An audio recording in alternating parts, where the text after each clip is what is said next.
Halo, jumpa lagi dengan saya Men di Gracia Community Online Experience kita hari ini. Terima kasih untuk Anda semua, baik Anda yang Kristen maupun Anda yang bukan Kristen, yang menyaksikan tayangan kami ini. Saya ucapkan selamat bergabung. Semoga tayangan kami ini bisa bermanfaat dan menjadi berkat untuk Anda semua. Teman-teman, minggu depan kita sudah memperingati Jumat Agung dan merayakan Paskah. Dan kita semua memperingati atau merayakan Paskah tahun ini di tengah pandemi yang belum berakhir. Tentunya ini menjadi perhatian khusus untuk kita semua agar bisa merayakan hari kematian dan kebangkitan Tuhan dengan sederhana dan pastinya dengan mematuhi protokol kesehatan yang ketat. Sehingga kita semua membantu upaya pemerintah dalam berusaha membuat pandemik ini menjadi endemik. Namun dengan kondisi seperti ini tidak membuat makna Paskah berubah, tetapi bahkan momen ini membuat kita semua bisa membawa pesan damai untuk bangsa ini.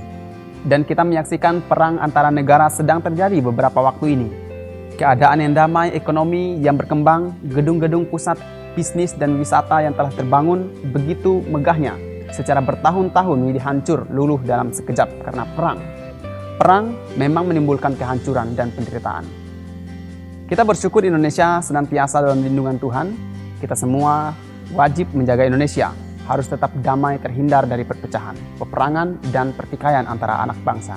Dan semua diawali dari diri kita masing-masing dengan selalu membawa dan membicarakan damai dimanapun kita berada.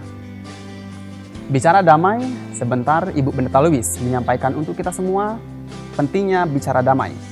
Namun sebelumnya, Tami akan menyapa kita semua dan dilanjutkan dengan rekan saya Yusak dan Vina bersama dengan JCC Band akan menyanyikan sebuah lagu dengan judul Ajarku Berdiam. Dan untuk informasi, tayangan khotbah dan pujian hari ini adalah rekaman ibadah minggu lalu dan semuanya telah melalui protokol kesehatan yang ketat. Jadi jangan kemana-mana dulu, tetap stay di channel ini. God bless you.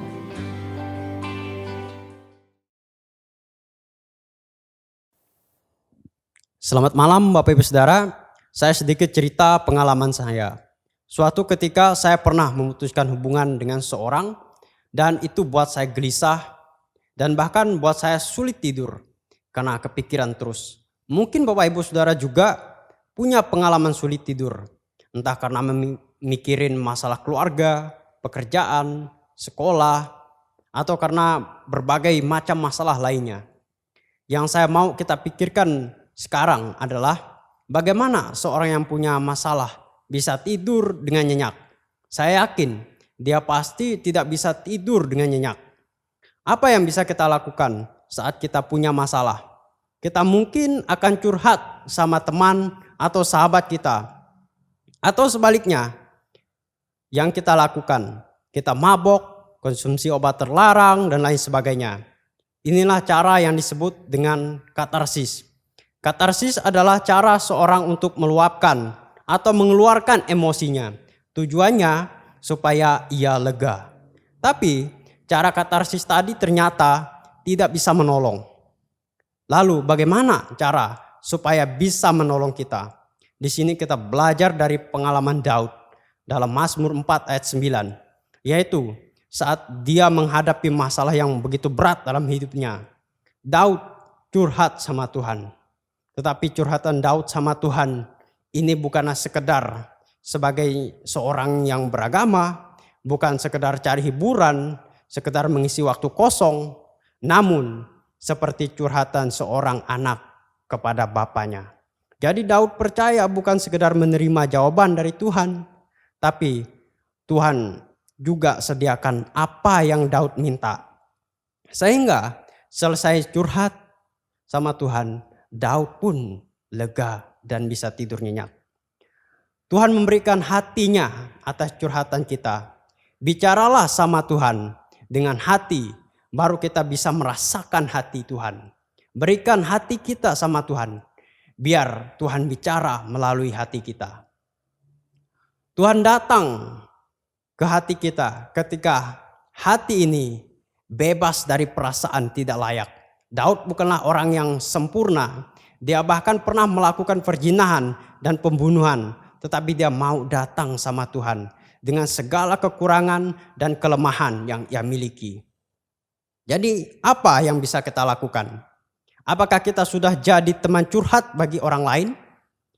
Selama hampir 50 tahun, Don Riggs berhasil menyelamatkan nyawa 160 orang yang hendak terjun dari tebing The Gaps. tempat bunuh diri paling terkenal di Australia.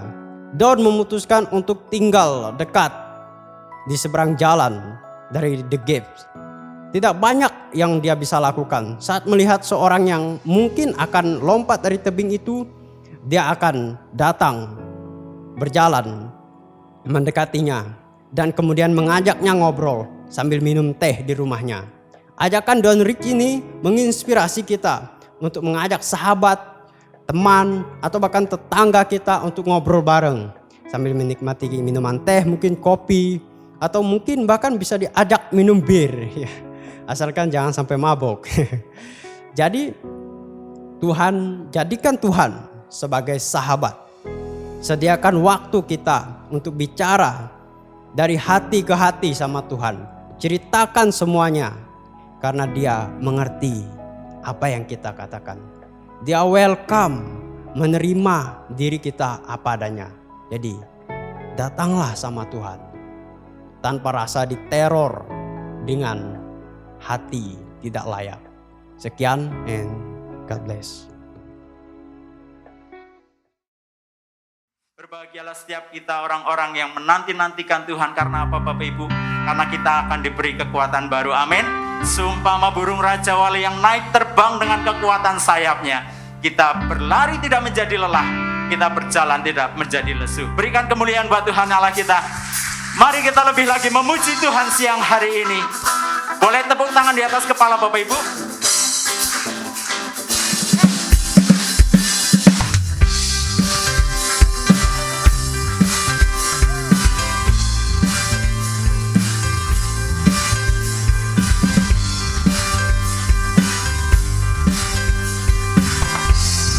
Katakan sama-sama, ajarku berdiam.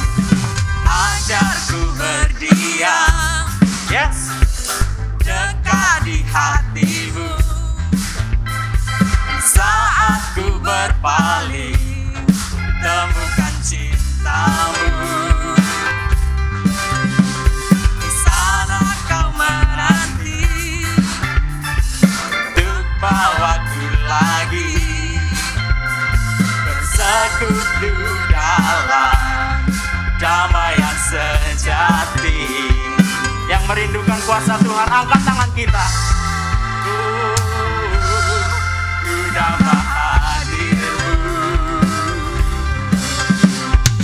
Oh, inilah rindu. Sama-sama angkat tangan kita, katakan hidupku hanyalah untukmu. Segenap hatiku kagum akan kebaikanmu. Nafasku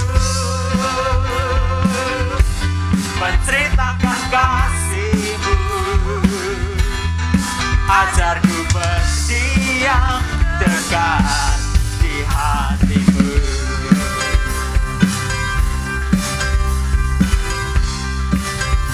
Sekali lagi katakan, ajarku berdiam.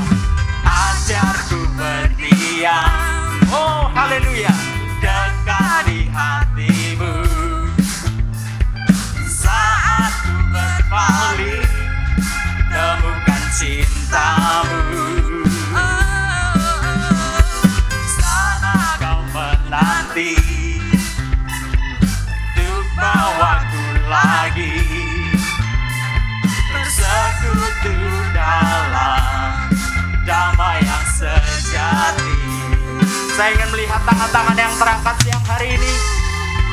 Oh, inilah kerinduan kami Tuhan. Kami mau selalu dekat dengan Tuhan, sumber kekuatan kami. Yes, inilah rinduku. Oh, hidupku hanyalah untukmu. Segenap hatiku kagum akan kebaikanmu. Dan nafasku menceritakan kasihmu. Ajarku berdiam. Sekali lagi, angkat tangan kita tinggi-tinggi, kata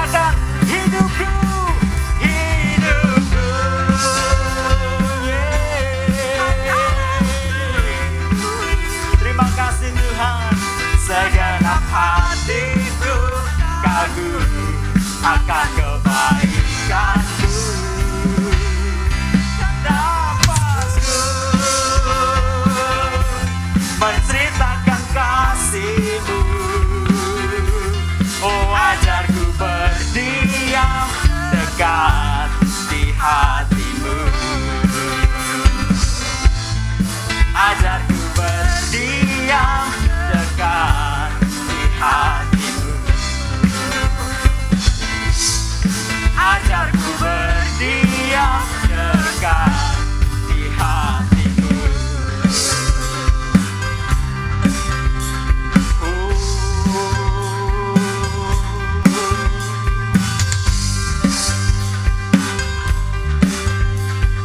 Sekali lagi dong, berikan kemuliaan yang paling meriah buat Tuhan Allah kita.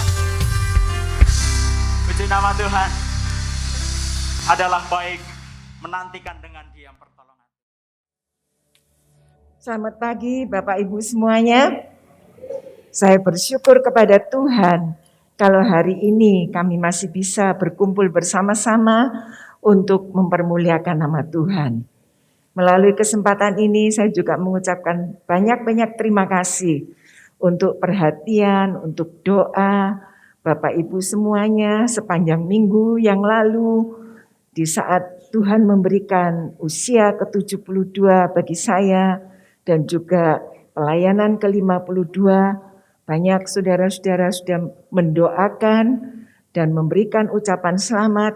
Kiranya Tuhan sendiri membalas saudara dengan berlipat ganda. Saya benar-benar sangat terharu dan tidak menyangka ya begitu kasih saudara terhadap saya. Ya, waktu itu saya sedang nulis ya, dan saya taruh handphone saya di kamar. Waktu saya masuk ke kamar saya kaget. Kenapa WA bisa sampai ratusan ya? Waduh, apa ini isinya? Lalu saya baca, semua mengucapkan dan memberikan doa untuk saya. Saya bertanya pada anak saya, ini caranya bagaimana membalas ini?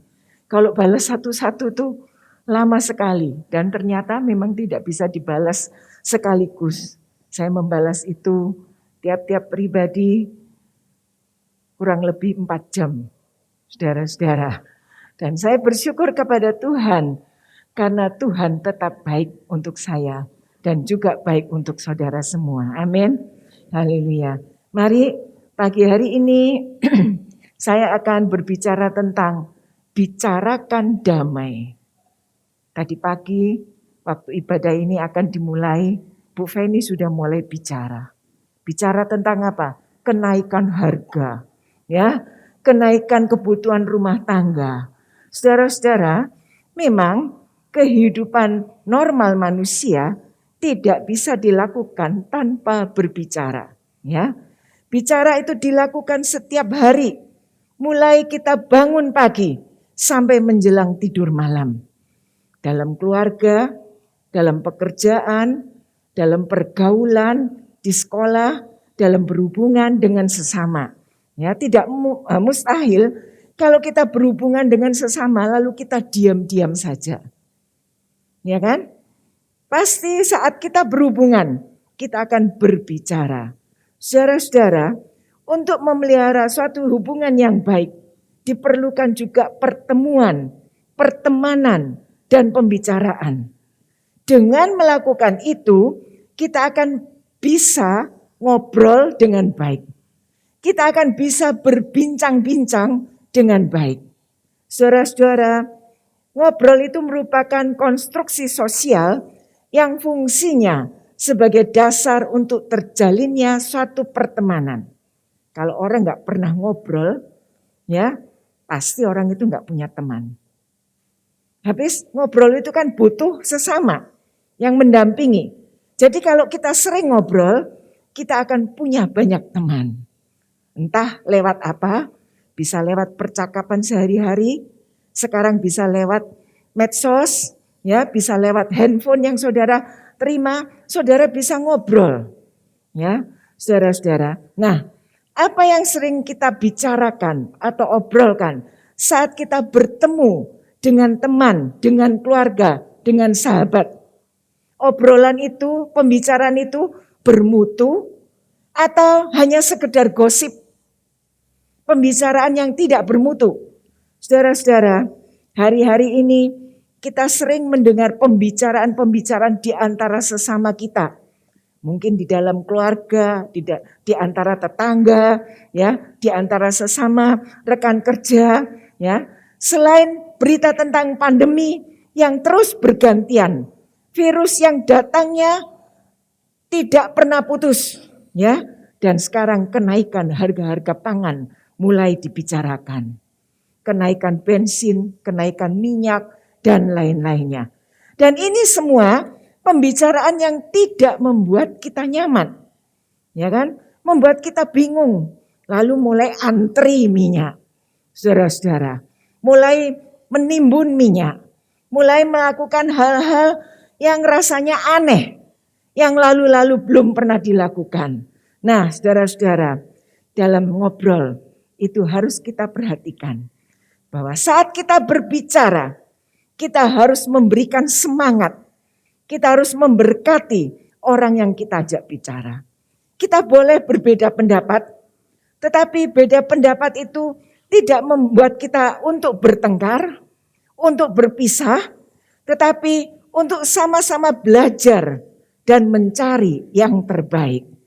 Saudara-saudara, pada saat ngobrol, pada saat berbicara, kita tidak boleh hanya kita sendiri yang berbicara. Ada kedua belah pihak, orang yang mendengarkan apa yang kita bicarakan, ya. Dan mendengar itu merupakan proses aktif, ya. Karena mendengar itu bukan proses pasif, tapi aktif. Ada timbal balik. Saat kita mengobrol, kita akan memberikan pendapat. Kita akan memberikan saran-saran bagi teman kita. Saudara-saudara, nah, apakah hari-hari ini pembicaraan kita itu membuat para pendengar kita itu nyaman? Membuat para pendengar kita itu merasa damai? Firman Tuhan mengatakan, berbahagialah orang yang membawa damai. Jadi kita harus sebagai pengikut Tuhan, kita harus menjadi pembawa damai saat kita berbicara. Kita harus menjadi pembawa damai saat kita bertemu dan ngobrol dengan sesama kita. Jangan kita membuat mereka jadi kacau. Jangan kita membuat mereka jadi bingung. Ya, tapi berikan damai. Berikan damai. Beritakan damai. Supaya mereka bisa memiliki ketenangan. Hari-hari ini kita sedang merayakan minggu-minggu Palmarum. Minggu-minggu sebelum Prapaskah. Di mana Tuhan Yesus disambut gembira di gerbang Yerusalem dengan daun palem dan dengan sorak-sorai yang meriah. Saudara-saudara, makna dari Minggu Palmarum adalah penghayatan akan arti penderitaan Kristus, juga sebagai pemuliaan nama Tuhan Yesus yang membuat semua manusia bersorak untuk memberikan pujian kepada Tuhan. Kita baca Lukas 19 ayat 38. Diberkatilah dia yang datang sebagai raja dalam nama Tuhan. Damai sejahtera di surga dan kemuliaan di tempat maha tinggi. Amin. Di antara gegap gempita dan lambaian daun palem umat Israel yang menyambut kedatangan Tuhan Yesus, murid-murid bergembira dan memuji Allah. Karena apa? Karena segala mujizat sudah mereka saksikan, sudah mereka alami, dan murid-murid membicarakan tentang damai sejahtera Allah. Saudara-saudara, ketika Tuhan Yesus masuk ke Yerusalem untuk memberitakan damai sejahtera Allah, sebelum Tuhan Yesus masuk ke Yerusalem, Tuhan Yesus menyuruh 2 orang murid dengan pesan, pergi ke kampung di depanmu.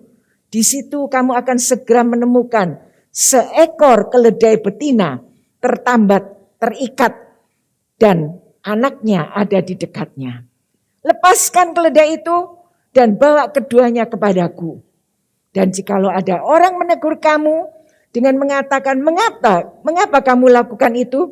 Jawablah, Tuhan memerlukannya. Dan Tuhan akan segera mengembalikannya kemari. Saudara-saudara, membawa keledai betina bersama anaknya, lalu mengalasi dengan pakaian mereka, dan Tuhan Yesus naik di atas keledai itu. Tuhan Yesus masuk ke Yerusalem, dielulukan oleh banyak orang beberapa hari sebelum kematiannya, dan peristiwa itu menunjukkan bahwa Yesus adalah Tuhan. Haleluya. Saudara-saudara, binatang keledai dalam tradisi timur merupakan lambang binatang yang damai, membawa damai. Tidak seperti kuda. Kuda melambangkan binatang peperangan. Kalau ada seorang raja menunggang kuda, artinya raja ini akan siap untuk berperang. Tapi bila raja itu sedang menunggang keledai, berarti raja itu sedang menunjukkan bahwa ia datang untuk membawa damai. Saudara-saudara, Tuhan Yesus datang ke dalam dunia ini dengan menunggang keledai di hadapan umum. Tuhan Yesus mengungkapkan bahwa dia adalah Raja Israel, Mesias yang dinubuatkan, yang datang untuk memberikan kedamaian untuk kita semuanya. Dan kedatangan Tuhan Yesus itu sangat sederhana. Dan ini menunjukkan bahwa kerajaannya bukanlah dari dunia ini, dan bahwa ia datang untuk memerintah dunia ini bukan dengan paksaan dan kekerasan, tetapi ia datang dengan membawa dan memberikan damai sejahtera untuk kita semuanya. Haleluya. Saudara-saudara, murid-murid yang mengikuti Tuhan Yesus juga ikut serta menyerukan berita perdamaian itu. Namun apa yang digemakan oleh Tuhan Yesus dan murid-muridnya itu ditentang oleh orang-orang Farisi. Dan orang-orang Farisi minta supaya Tuhan Yesus membungkam mulut para murid-murid ketika berseru menyambut kedatangan Raja Damai. Tapi Tuhan Yesus tidak melakukan itu. Saudara-saudara, Tuhan Yesus datang untuk menyatakan damai sejahtera Allah. Memang damai sejahtera itu kadang-kadang harus terjadi dan akan mengalami perombakan demi perombakan, gejolak dan mungkin juga resiko. Tapi Tuhan Yesus siap dengan semuanya itu.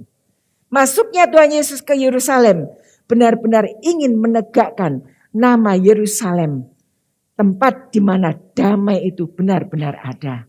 Dan Tuhan Yesus juga meminta murid-muridnya untuk menyuarakan damai. Jangan berhenti membicarakan damai. Artinya jadilah murid, jadilah umat yang aktif. Jangan pasif dan diam serta mengabaikan untuk menyerukan perdamaian. Tapi harus aktif. Nah, saudara-saudara, dalam Minggu Palma ini kita akan memahami makna kasih Yesus masuk ke Yerusalem. Bagaimana cara Allah menyatakan perdamaian melalui seluruh hidupnya? Itu yang harus kita contoh. Ya, kita akan memeriksa bagaimana kita bisa membicarakan damai kepada sesama kita dalam Filipi pasal 4 ayat 4 sampai 9. Di situ diceritakan tentang Paulus yang memberikan contoh atau teladan bagaimana dalam keadaan yang terjepit, dalam keadaan yang tertekan, tapi masih terus dan bisa membicarakan damai walaupun keadaan itu tidak menyenangkan hidupnya. Mari kita baca ayat ini lebih dahulu. Bersukacitalah senantiasa dalam Tuhan. Sekali lagi kukatakan bersukacitalah. Hendaklah kebaikan hatimu diketahui semua orang. Tuhan sudah dekat. Janganlah hendaknya kamu khawatir tentang apapun juga. Tetapi nyatakanlah dalam segala hal keinginanmu kepada Allah. Dalam doa dan permohonan dengan ucapan syukur. Damai sejahtera Allah yang melampaui segala akal akan memelihara hati dan pikiranmu dalam Kristus Yesus. Jadi akhirnya saudara-saudara, semua yang benar, semua yang mulia, semua yang adil, semua yang suci, semua yang manis, semua yang sedap didengar, semuanya itu disebut kebajikan dan patut dipuji. Pikirkanlah semuanya itu. Dan apa yang telah kamu pelajari, dan apa yang telah kamu terima, dan apa yang telah kamu dengar, dan apa yang telah kamu lihat padaku, lakukanlah itu. Maka Allah sumber damai sejahtera akan menyertai kamu. Amin. Saudara-saudara, kita tidak bisa membicarakan atau menyuarakan damai kalau damai itu tidak kita miliki.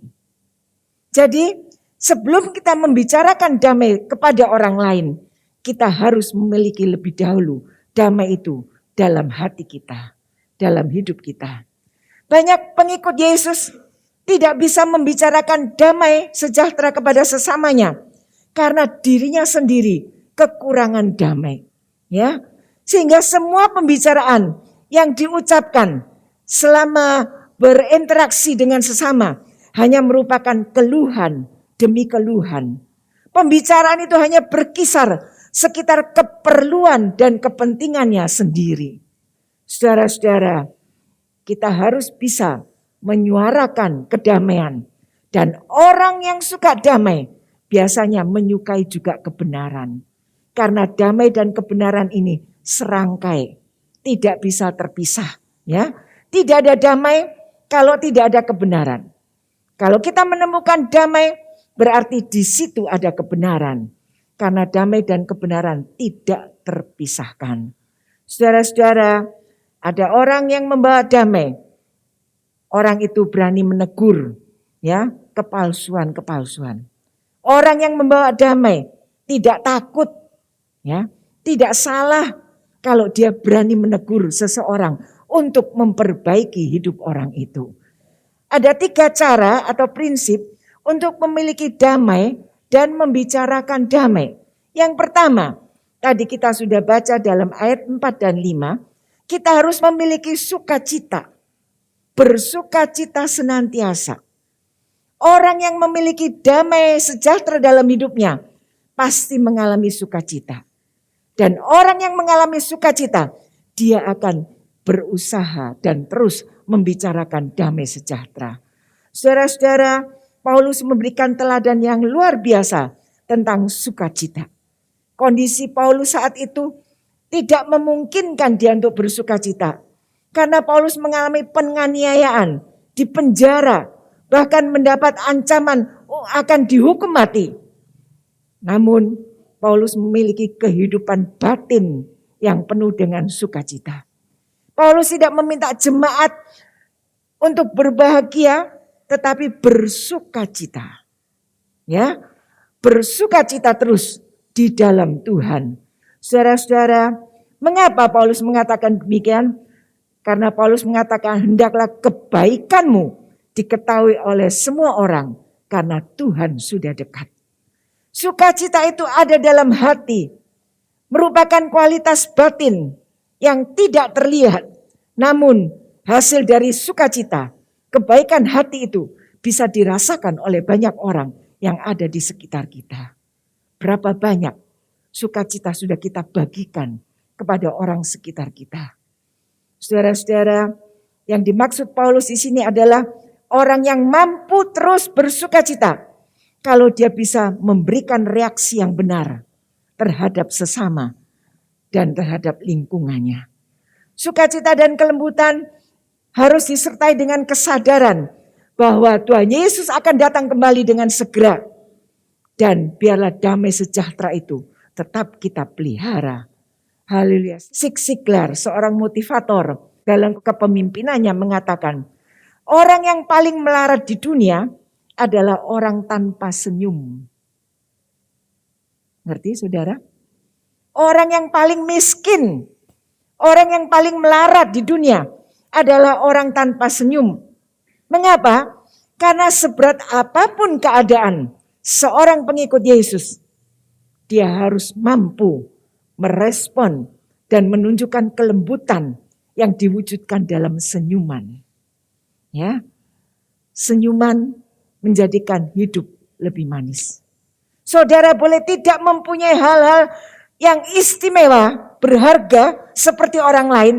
Kalau kita memiliki senyuman, senyuman itu sudah memberkati orang lain. Haleluya, saudara-saudara, kehidupan kita bukan sampai di sini. Kita akan melanjutkan kehidupan ini. Masalah akan datang silih berganti.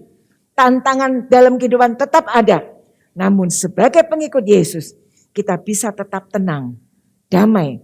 bersukacita kalau ada senyuman di dalam hidup kita. Amin. Haleluya. Yang kedua, kita bisa membagikan damai, membicarakan damai kalau kita berhenti khawatir. Ayat 6 dan 7. Ya, berhenti untuk khawatir. Keadaan kehidupan saat ini membuat manusia khawatir. Tapi firman Tuhan mengatakan jangan khawatir. Serahkan segalanya kepada Tuhan dan Dia akan menyertai saudara dan saya. Agar dapat terus memiliki damai sejahtera, hentikan kekhawatiran dalam hidup ini. Salah satu perintah dalam Alkitab tadi saya katakan jangan khawatir. Jangan khawatir, ya. Bahkan Tuhan Yesus dalam khotbahnya di bukit memperingatkan murid-murid juga untuk tidak khawatir. Saudara-saudara, kekhawatiran tidak memberikan keuntungan apapun dalam hidup, tetapi justru membawa kepada sikap dan tindakan yang salah. Kekhawatiran bisa merampas damai sejahtera dari kehidupan kita. Karena apa? Karena orang yang khawatir selalu mengalami kegelisahan. Gelisah tentang apa yang dihadapi untuk hidup ke depan. Orang yang khawatir selalu gelisah, tidak tenang. Dan itu merupakan keadaan abnormal yang ditandai dengan perasaan tidak berdaya untuk mengatasi suatu peristiwa yang mempengaruhi kehidupan. Orang yang khawatir itu biasanya muncul karena berbagai keinginan yang tidak terpenuhi. Karena itu saudara-saudara, jangan punya cita-cita yang terlalu muluk. Sebab kalau kita punya keinginan yang terlalu muluk, itu tidak tercapai, saudara kecewa, saudara khawatir, dan saudara mengatakan, Tuhan kok tidak adil. Tuhan tetap adil. Tuhan tahu kapasitas saudara. Dan Tuhan tahu kemampuan saudara. Dia memberkati kita sesuai dengan porsi yang kita terima. Haleluya. Saudara-saudara, cara kita menghentikan kekhawatiran adalah dengan berdoa. Siapa yang masih berdoa di rumah? Saudara-saudara, kita bisa menghilangkan kekhawatiran dalam sehari. Kalau pagi saat kita bangun, kita sudah berdoa. Kita menyerahkan seluruh hidup, rumah tangga, pekerjaan, anak-anak kita ke dalam tangan Tuhan. Dengan demikian, kekhawatiran kita akan diangkat oleh Tuhan. Saudara-saudara, doa merupakan sesuatu permintaan kepada Tuhan. Ya, bukan hanya permintaan, tapi dalam doa itu kita juga mengucap syukur kepada Tuhan untuk segala kemurahan yang Tuhan limpahkan dalam kehidupan kita. Jadi kita harus berdoa, tapi kita juga harus bersyukur kepada Tuhan. Jangan kita berdoa minta dan tidak pernah bersyukur kepada Tuhan. Ya, kita boleh minta, tapi kita lihat keadaan kita. Kalau kita masih tercukupi sampai hari ini, kita harus bersyukur kepada Tuhan untuk semua anugerah yang Tuhan berikan. John Calvin mengatakan, mereka yang tidak mengalami damai adalah mereka yang tidak berdoa. Jadi, kalau saudara dan saya ingin mengalami damai sejahtera dalam hidup ini, berdoa, berdoa, dan berdoa. Saudara-saudara, jangan meninggalkan doa. Ya, Calvin menyadari Tuhan memiliki suaka ilahi. Karena itu saat godaan ancaman datang, betapa berat pun keadaan yang dihadapi, dia lari dalam perlindungan Tuhan dengan cara berdoa kepada Tuhan. Itulah yang diberikan kepada kita semua. Dengan berdoa, pikiran kita akan jadi tenang. Dengan berdoa, kita akan berpikir dengan bijaksana. Dan kita bisa menyelesaikan masalah dengan baik. Yang ketiga, ayat 8 dan 9. Kita akan bisa membicarakan damai kalau kita punya nama yang baik. Nama yang baik. Di mana kita pergi, kita punya nama yang baik. Kalau di mana kita pergi lalu orang mengatakan hati-hati ya sama si A, itu tukang utang. Hati-hati ya sama si B, itu tukang dusta. Itu tidak memberikan kita kedamaian. Ya, kalau sampai ada orang mengatakan demikian, itu bukan menyuarakan damai sejahtera. Tapi itu membuat rambu-rambu untuk membatasi kehidupan kita. Saudara-saudara, jaga nama baik. Bagaimana kita bisa menjaga nama baik? Kita harus mempunyai pikiran yang positif. Ya, Kita harus mempunyai pikiran yang positif dengan melakukan hal-hal yang terpuji. Untuk dapat mengalami damai sejahtera dan membicarakan damai sejahtera, hati dan pikiran kita itu harus beres. Harus benar, harus suci. Karena apa yang keluar dari mulut kita, itu merupakan perkataan yang ada di dalam hati kita dan pikiran kita. Keluarkan perkataan yang memberkati. Keluarkan perkataan yang berguna untuk sesama kita. Kalau setiap orang bisa mengisi pikiran dengan hal-hal positif, dapat dipastikan dia akan mengalami ketenangan batin. Dia akan mengalami dan memiliki nama yang baik. Saudara-saudara, saat menghadapi persoalan, pertimbangkan dengan baik. Bicarakan dan cari solusi dengan baik. Jaga pikiran kita untuk tetap positif dan tidak menyalahkan orang lain. Saudara-saudara, kadang-kadang kita tidak bisa menjaga pikiran kita sendiri. Kita tidak bisa menjaga hati kita sendiri. Saat kita menghadapi masalah, kita menyalahkan orang lain. Ini salah si A, ini salah si B, ini salah si C. Karena kurang perhatian, karena kurang ini dan itu. Dia tidak pernah menyalahkan, ini salahku. Karena aku tidak berterima kasih kepada Tuhan. Saudara-saudara, kekuatan pikiran yang dibangun dari sumber yang benar akan sanggup mengalahkan segala bentuk kecemasan. Haleluya. Dan menjalani hidup dengan konsisten. Bukan hanya menjaga nama baik dengan memiliki pikiran yang positif, tapi kita harus menjalani hidup dengan konsisten. Paulus telah memberikan teladan kehidupan yang baik bagi jemaat Filipi. Paulus bukan sekedar memiliki keyakinan, gagasan dan pengajaran, tetapi dia sendiri telah menjadi pelaku firman yang dapat diyakini dan diajarkan juga ditularkan kepada orang lain. Saudara-saudara, Paulus juga memotivasi jemaat di Filipi untuk menjalankan kehidupan mereka bukan hanya sebagai warga negara dunia yang baik, tetapi juga mempersiapkan diri untuk menjadi warga negara surga yang baik. Haleluya, saudara-saudara, konsisten merupakan kebiasaan penting untuk kita miliki. Karena sangat kecil kemungkinan untuk mencapai hal-hal besar dan hebat jika kita tidak secara konsisten membuat keputusan yang cerdas dan mengambil tindakan yang tepat. Haleluya, saudara-saudara. Kehidupan Paulus menjadi kesaksian dari keyakinan yang berkembang di dalam dirinya. Totalitas pelayanan pada Tuhan dan sesama merupakan manifestasi iman yang teguh atas pengorbanan Kristus di kayu salib. Telah menjadi model tertinggi dari gaya hidup Paulus yang harus kita contoh. Paulus telah menjadi pengikut Yesus dan meniru kehidupan Yesus. Hidupnya berpusat dan fokus pada Injil dan hanya pada Kristus saja. Dan rahasia kehidupan Paulus yang dipenuhi dengan damai sejahtera adalah karena dia hidup konsisten dengan apa yang dipercayai. Sehingga Paulus bisa terus berbicara tentang damai sejahtera Tuhan. Kita juga bisa memiliki hal ini. Kita juga bisa menularkan kepada orang lain bila kita memiliki dan memelihara apa yang dikatakan oleh Alkitab. Miliki sukacita, singkirkan kekhawatiran, dan jaga nama baik dengan memiliki pikiran yang positif dan hidup secara konsisten. Tuhan memberkati saudara semuanya. Mari kita berdoa. Benar Tuhan, hanya Engkau segalanya bagi kami. Kami tak akan pernah melepaskan Tuhan dari hidup kami. Karena pengorbanan-Mu bagi kami terlalu besar.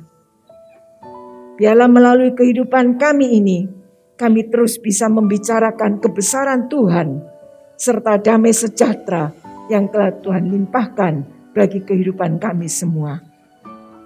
Tuhan, jadikan hidup ini suatu teladan yang akan memberkati sesama kami.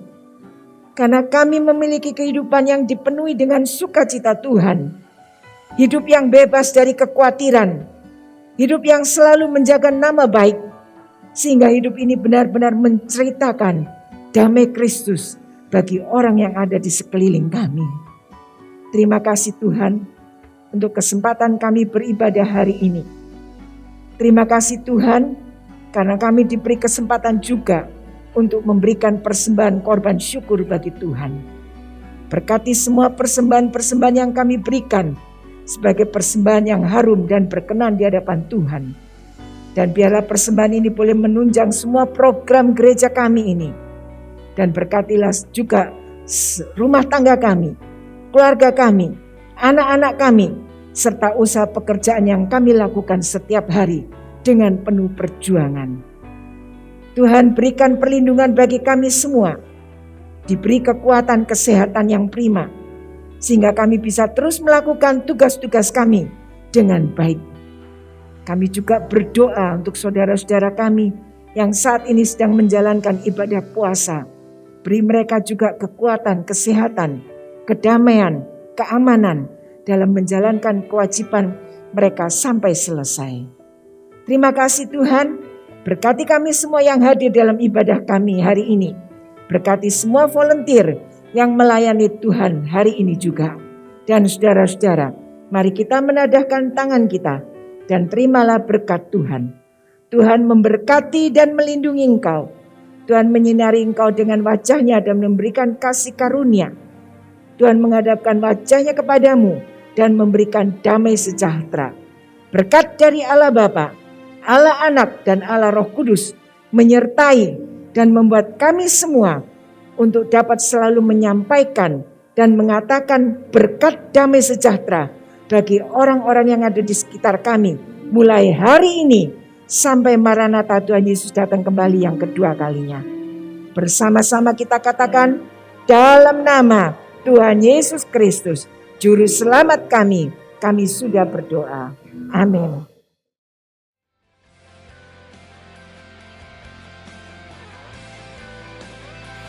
Milikilah kehidupan yang dipenuhi dengan damai sejahtera Allah, teruslah hidup dan bertindak dengan konsisten. Terima kasih untuk Ibu Pendeta Louis, untuk renungan firman Tuhan yang menguatkan dan mengingatkan kami semua untuk selalu bicara damai. Semoga Ibu Pendeta Louis senantiasa diberi kesehatan selalu. Kepada semua rekan-rekan tim GCC Purwokerto, terima kasih untuk pelayanannya hari ini. Salam sehat dan kompak selalu. Terima kasih juga untuk Bapak Ibu dan teman-teman semua yang telah dengan setia dalam memberikan persembahan. Kiranya Tuhan memberkati dan memberikan kemudahan untuk segala usaha pekerjaan Bapak Ibu semua. Selanjutnya untuk Bapak Ibu yang akan memberikan persembahan, bisa langsung ke kotak persembahan yang ada di gereja, bertemu dengan rekan di gereja, atau Bapak Ibu bisa langsung mentransfer ke rekening gereja yang tertera di layar Anda. Teman-teman, mari tetap patuhi protokol kesehatan yang ada, yaitu dengan menggunakan masker saat kita keluar rumah, cuci tangan pakai sabun, dan hindari kerumunan. Lindungi diri Anda, keluarga, dan Indonesia. Saya Emen, sampai jumpa di online experience kita Jumat depan. Salam sehat, Tuhan Yesus memberkati.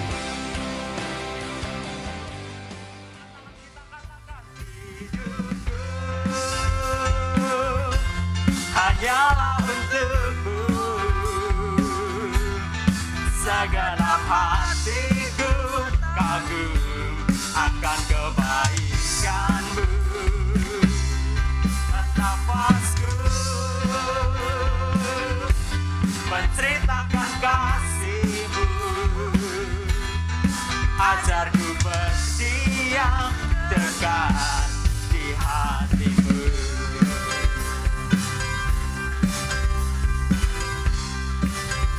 Sekali lagi katakan, ajarku berdiam, ajarku berdiam.